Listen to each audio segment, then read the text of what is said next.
got asked what happens to those cover crops in the spring, and it's all this is what it looks like.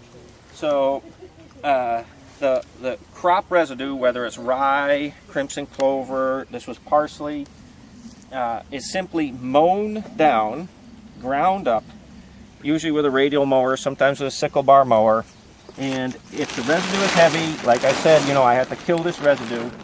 It is then solarized using this cover. So yesterday morning, I mowed this.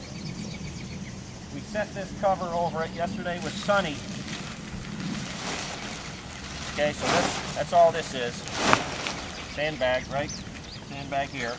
So yesterday morning, this was a giant bed of parsley, which we were getting some bolting in because it was seeded early, I think in November or something, and we just didn't need it anymore. We had all that other parsley, so we were moving it along.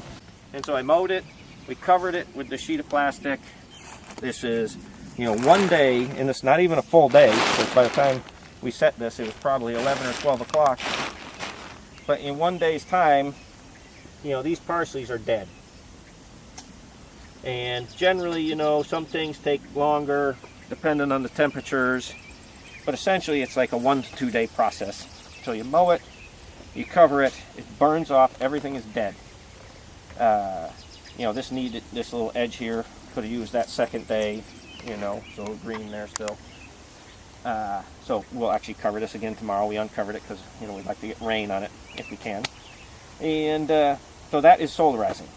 And this is a low tunnel cover. This is just a leftover low tunnel cover. We have big sheets to do the other field when we're doing like a 1/4 acre at a time or 1/2 acre. We just have larger sheets that solarize a larger area.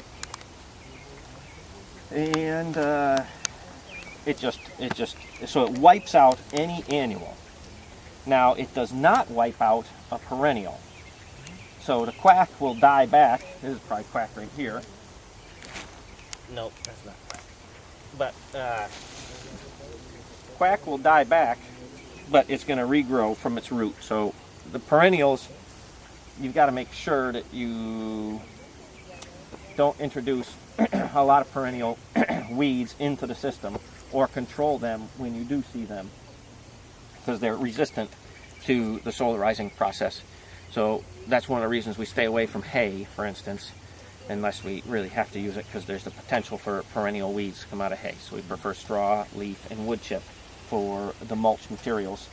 So anyway, that's the process. Now this will receive a light compost application. Like I said, you can still see, it barely covers the material there. Seed, mulch, water, and it'll look like that in a few days. And so the process is very quick. It can be a 24-hour process. If it had been hot enough this morning, it would have finished this off. We could have composted it and seeded it and watered it, and in 24 hours it'd be growing the new crop.